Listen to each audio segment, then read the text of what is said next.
Nah, kami akan membahas keris apa ini, Pak?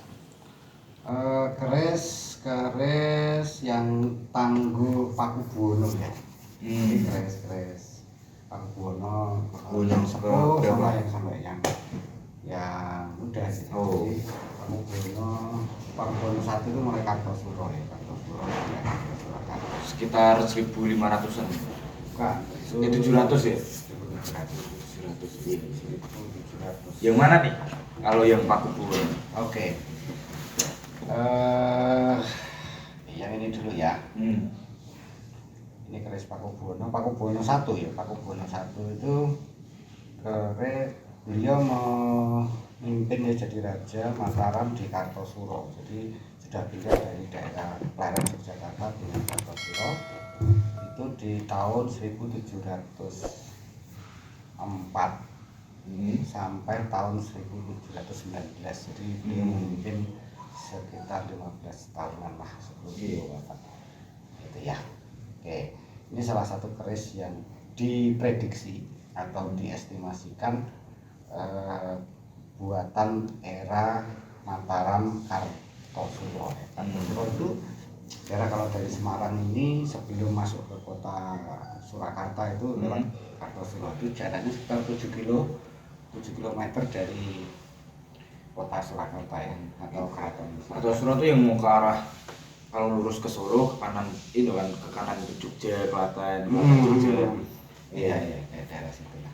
Itu kan peninggalannya masih ada, jadi peninggalannya masih, tapi sudah runtuh, tapi berbentuk apa namanya, kayak tembok-tembok, tinggal tembok-tembok Banyuwangi ya, tembok-tembok istana, tapi ya sudah hancur.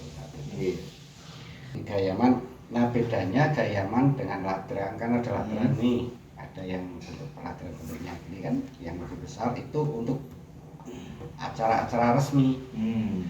Acara-acara resmi, pisoanan, mantenan, segala macam resmi itu menggunakan ladrang. Tapi kalau yang gayaman ini untuk keperluan sehari-hari. Jadi lebih, kalau ladrang lebih untuk acara-acara upacara. Kalau keperluan sehari-hari itu orang zaman dulu buat apa pakai? Kalau zaman dulu kemana-mana kan pakai pakaian Jawa itu kan masih bawa keris. Pasti. Iya. Dipakai di sini di belakang. Iya. Gitu. Itu ada tata caranya juga. Ya. Biasanya pakai. Tujuannya apa? Buat kenapa kok pakai? Ya keris itu tetap senjata kan. Pada saat perlindungan diri berarti. Perlindungan diri. Jadi dulu kalau memang untuk perlindungan diri, kalau yang sekarang lebih ke untuk kelengkapan busana, pelengkap busana. Mungkin dulu selain perlindungan diri bisa jadi kayak status sosial. Oh iya, yang dipakai buat sehari-hari. Betul. Jadi keris itu dari warongkonya, dari bilahnya itu bisa menunjukkan status sosial dia, strata sosial di keraton itu apa. Iya. Oke. Dari ini jadi satu berarti. Oh ya, ini pendoknya tatahan ya. Model, kalau nggak salah model modang, kalau nggak salah ini bahannya dari tembaga tapi disepuh emas, jadi dilapisi emas. Lapis ini pesan di Solo, ini baru dibuka. Jadi ini baru pesan di Solo. Berarti ini tuh tembaga ya, bukan kuningan. Ini tembaga. Tembaga itu lebih kuat, lebih tebal. Dan jelas harganya lebih mahal, tapi ya itu lebih awet kan, ketebalannya itu tembaga. Tapi ini dilapis emas, jadi ada pengrajin khusus untuk bisa melapisi emas. Terus ini kayunya adalah kayu dari Bali, ya, harum, ya, kayu harum. Kemungkinan ini kayu dari Trunyan ya. Jadi kemungkinan ini karena baunya itu baunya hampir mirip kayak tendana, kayak tendana, tapi ini lebih kuat. Ini bagus dan pesan khusus ini di Om Heri di Solo untuk bisa dibuatkan untuk keris-keris yang Papa punya. Gitu. Walaupun yang aslinya tetap Papa simpan, gitu kan, Papa simpan, cuma supaya kayak begini nih kan untuk perawatan, untuk menghargai, ya kan, menghargai peninggalan masa lalu ya Papa. Kalau pas warangkanya kurang pas ya Papa ganti dengan yang baik. Tapi kalau memang sudah bagus dari sananya standar ya Papa. Ini semua rata ini banyak. Ini modelnya bejen ya. Bejen. Namanya ini tumpuk.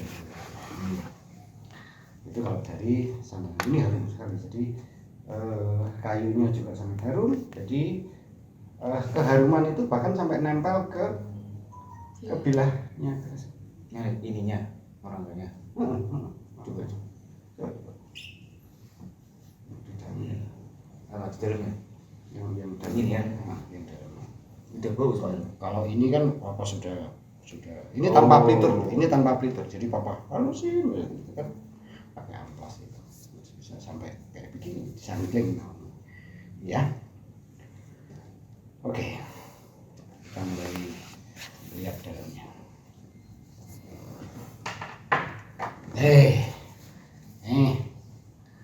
Ada kerisnya pendek ya kan, lebar. Ini modelnya Keris. Keris.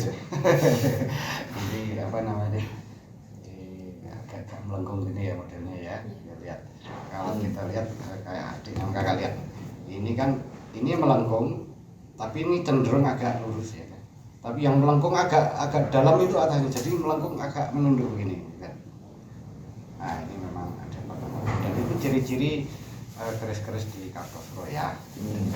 Terus Boleh dijelasin ya nih, ini dapurnya, dapur apa, terus kemudian ini apa namanya, pamornya, kemudian ini kan ada greneng, greneng. Oke. Terus di mana?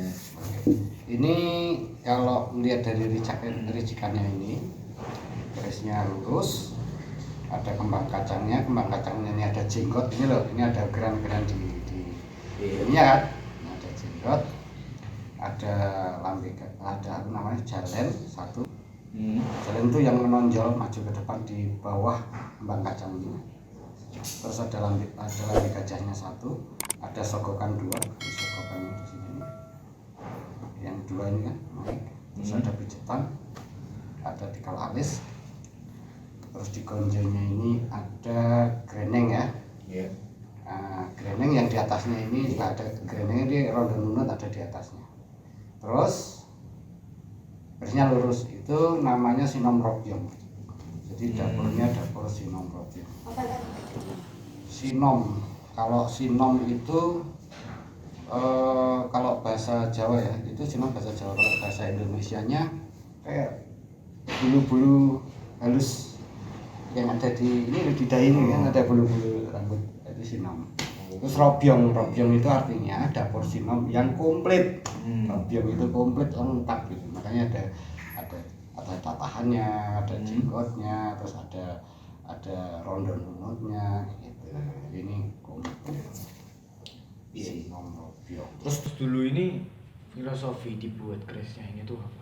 Tujuannya buat keris ini tuh misal buat apalah zaman dulu tuh buat apa ya, bisa dibilang motivasinya orang-orang.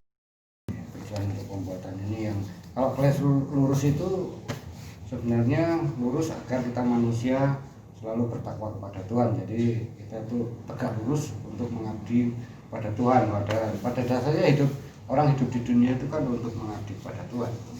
Nah itu tetap tujuannya bahwa manusia itu harus selalu ingat. Nah itu tujuannya filosofinya. Satu, yang kedua yang dikatakan Sinom itu ya rambut-rambut muda itu diartikan bahwa kita harus selalu punya semangat jiwa muda kan.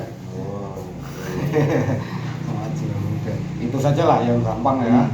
Terus itu kalau dicari-cari juga bisa sih, ya, itu banyak. Nanti bisa dilihat di internet, di literatur, sumbernya di mana, sumbernya apa itu beda-beda. Tapi yang jelas itu tujuannya baik gitu kan, keris gitu kan. Namanya Sinom Robyong itu loh. Nah, dulu ini keris ini tuh dibawa dan dipakai itu oleh orang yang punya profesi apa sih sebenarnya? Oke.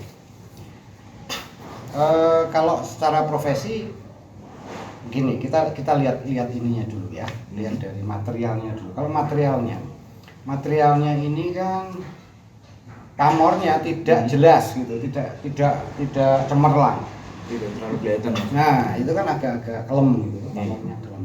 Itu secara teknis bahwa menunjukkan bahwa ini banyak mengandung baja. Memang pamor kalau dicampur dengan baja itu jadi kurang terang gitu. Nah ini, nah pamornya, Bapak belum jelasin ya, kayak pamor. Pamornya ini namanya segoro muncar ini. Segoro itu apa tau? Segoro itu lautan, yang muncar tuh muncrat. Oh, berarti. Iya. Ya meriah lah pokoknya. Heboh. Heboh lah ya gitu.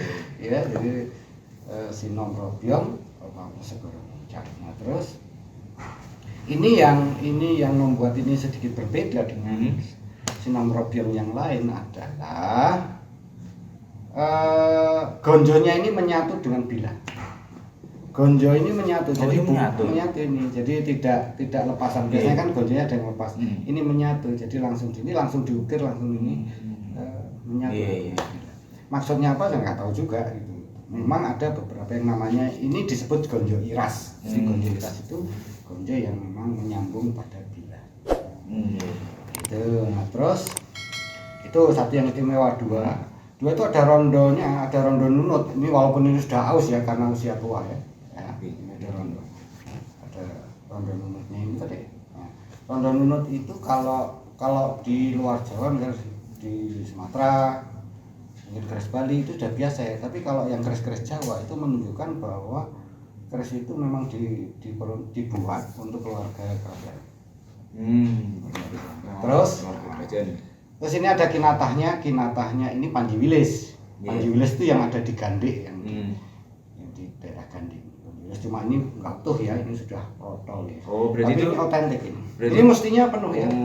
Dari yang ininya, dari yang jenggotnya, dari yang ini, yang di lambe gajahnya mestinya komplit. Tapi ini karena usia ya, kalau 1700-an itu berarti sudah 300 tahun. Jadi ini bukan kinatah yang tempelan ya, emang asli dibuat pada tempelan, tapi dibuat pada saat membuat pertama kali. Oh iya. Keris itu dibuat, jadi tidak susulan. Iya.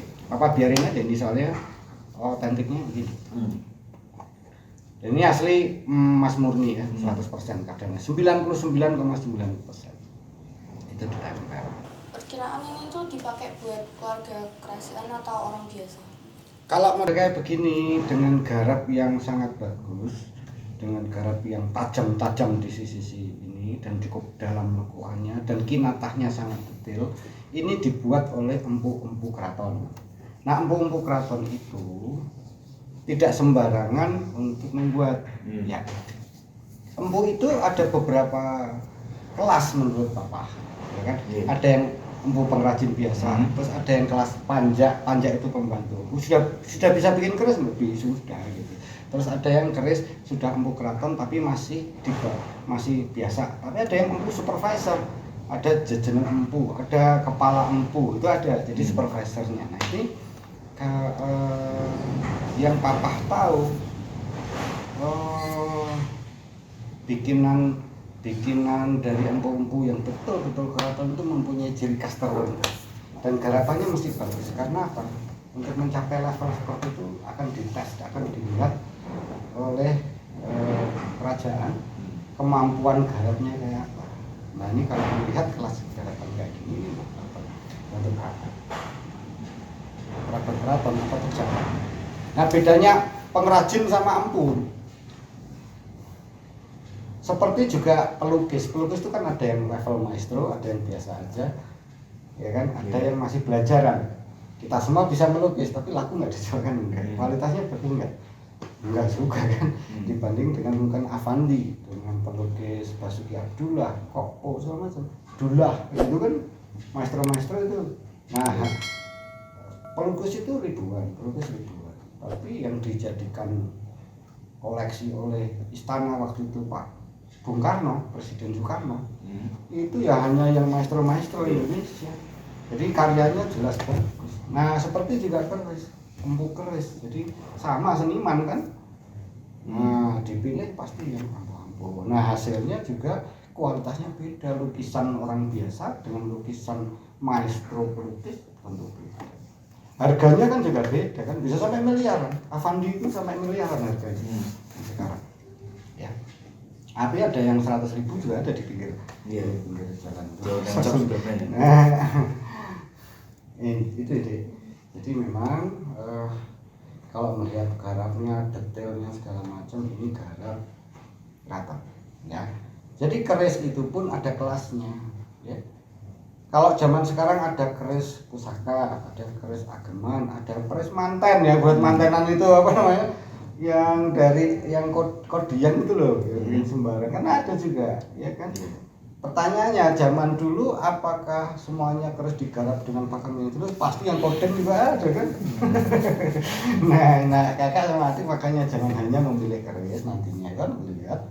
Kalau kakak sama adik nggak perlu beli, nanti kan dapat dari papa kan, nanti papa kasih kakak sama adik semua peninggalan ya, gak usah cari susah-susah gitu kan, tinggal mempelajari aja, mempelajari oh ini apa kelasnya apa gitu kan.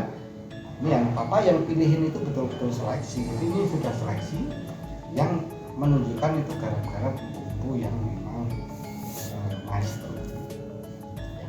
Ini di keraton saya kira itu ya. Oke, sekian dulu episode kali ini. Jangan lupa saksikan episode selanjutnya. Terima kasih. Assalamualaikum warahmatullahi wabarakatuh.